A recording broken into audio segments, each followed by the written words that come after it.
Gentlemen, fight fans all around the world. Let's talk some boxing. So, when you think of Floyd Mayweather, most people think about his shoulder roll defense, and they think that that's basically what Floyd Mayweather has. He basically has the shoulder roll defense. If you look at shoulder roll defense here, the shoulder protects the chin, deflects the right hand, the lower forearm of the left arm protects the body, and basically the right hand catches or parries a punch, a jab, and it blocks the left hook. So basically, that's the shoulder roll defense.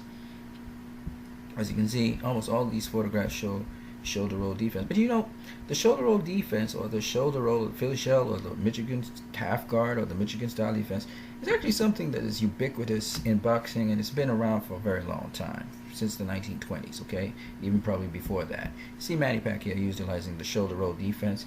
Manny Pacquiao basically uses the two guard or the high guard, and basically he uses this. So there are two things he uses. A lot of boxers actually use this stance. It's not just Floyd Mayweather. Canelo Alvarez uses it. Shane Mosley uses it. A number of boxers, okay? So it's not something that's exclusive to Floyd Mayweather, okay? Just letting you know. Now, whether people master it or know when to use it is a different story, but for the most part, a lot of boxers actually use it. Even DeMarcus Corley, Zab Judah, a lot of people, okay? Andre Berto, you know, we can go on and on and on. The number of boxers that actually use that defense. It's something that is kind of stock and trade in boxing. A lot of boxers use it. Now, therefore, why is it that people think that you just have to be able to break Floyd's shoulder roll defense, and that's basically Floyd's style?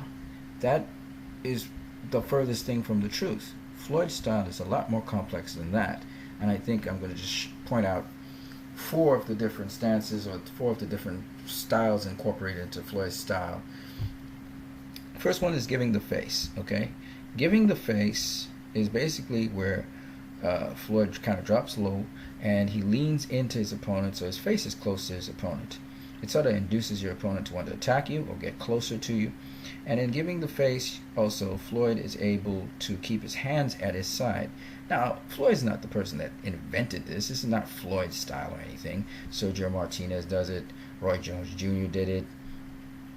You know, it's something that's been around for a little while, okay? But when Floyd gives the face, like for instance here against Ricky Hatton, he's giving the face. You can see his body is leaned in on Ricky Hatton, okay? And he's closer to Ricky Hatton. And it can be both used offensively and defensively. In this case, against Ricky Hatton, you see Floyd lean in and then catch him with a check hook, okay? So here he is leaning in as Ricky Hatton is coming in, and Ricky Hatton gets caught with a check hook as he's coming in. There's the hands dropped to the side, head leaning in, and then he snaps back and he catches him with a check hook. Okay, here is so that is giving the face. Okay, then you have, of course, the style that everybody knows, the Philly shell, right?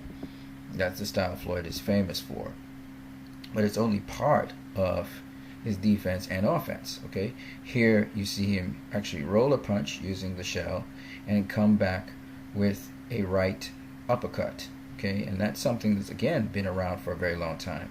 But notice that Floyd starts off with a high guard. Okay, he starts off with a high guard. So here he's using the shell. He's going to try and parry the punch. He doesn't get parry the punch quite. Instead, he rolls the punch. Okay, and then he comes back with a right uppercut. Okay, it's a right counter to Mosley, and you've seen this. Ezra Charles did this. Archie Moore does this. Jersey Joe Walker did this. That's some guys from way back in the past. Okay, I'm just showing you how old this stuff is. This is not something new.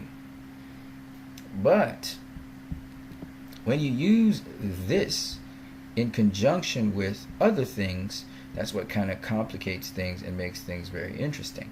Okay, so we just saw him give the face, which was this, and then he check hooks Ricky Hatton. You see him use the shell, okay, and he uses the shell multiple ways. Here he is using the shell against Juan Manuel Marquez. Marquez is trying to use a jab, and he's just parrying the jab away. And then when Marquez tries to throw a hook, he blocks the hook, okay. And then the next thing that Floyd Mayweather can use besides the shell is the high guard. Before that, I'm just showing you him in the classical shell position here against Shane Mosley, right? Now here he is using the high guard. You can't see, it's so brief. Here he is with the high guard, and then he just starts to throw punches at Shane Mosley. Now the high guard can serve for many different purposes. One of the reasons, see Canelo here kind of using the high guard himself, is you can get to see your opponent and the target you're looking for very easily. And Floyd mostly uses the high guard for that, unless he's hunting down someone like Zab Judah and he's actually on the offense. Defensively, it's good to see everything that your opponent's doing. You can pay attention to everything they're doing, and so it's easy now to come out of the high guard. Now, Mayweather uses the high guard for many different things, but most of the time he's not really using it to block punches. He creates the illusion that he's actually going to use it to block punches, but he usually uses it to set up offense because your hands are held high. It's easier to shoot the shot and get to your opponent, attack them very easily, very quickly. Okay, so that's the major reason why he uses it. And as you can see, he's very quick to relax because he's got the hands in a position where he can easily fire off with them. All right. Now the last stance that Mayweather uses here, I think this is the high guard again, used defensively now. So Floyd could get out of the way, and then he rolled the shot. He actually used the shell after the high guard. So here he misses this check hook. Manny Pacquiao lands the body punch, but he's able to bounce off the ropes and check hook Manny Pacquiao on the comeback. And that pulls Manny Pacquiao back. You can see Manny Pacquiao not landing anything of note. So once again, he uses the high guard. He moves from the high guard to the shell. And that's the thing with Floyd. He moves through these different things so very quickly. He moves from one thing to the next, and that's what makes him such a fluid and elusive target. Now here he is in the wide stance. So this is the widened stance.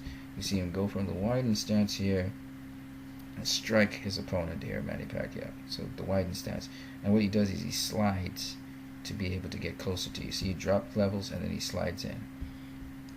So that's the widened stance. Here it is again. This is against Canelo Alvarez very quickly. Drops levels, and because he has a widened stance, he's able to push off the back foot and catch his opponent. And he's always closer to his opponent as well. He's leaning in. See him there. So again, this is against Canelo. So he uses that stance as well. Alright. And then the other complicated thing is his movement. So here Canelo check hooks Marcos Maidana. Alright. His movement's another problem. Dealing with the movement of Mayweather. So not only are you dealing with him changing into all these different stances, and by the way, Mayweather has he has a few other stances that total the amount of stances he has to about 7 or 8. Okay, there's more stances, but I can't go into all of them and show you in this video. So suffice it to say, he also has movement on top of all of that. Look at him moving backwards and pivoting and still catching Marcos Maidana with a check hook. It's crazy. Alright, so I gotta say, Floyd Mayweather is more, absolutely, completely more than just this stance here or this style of fighting. He does so many other things, and this is kind of incorporated in there, but he's much more than that. He's going through all these different things here. We just went through 4 different styles or guards or stances that he uses, and he moves through them very quickly. In a second, he can go through all 4 if he wants to. So it's really crazy. And then his movement, like I said, is another factor. And just imagine, I just only went through 4 of them. There's more. Okay. All right, you guys, have a great one.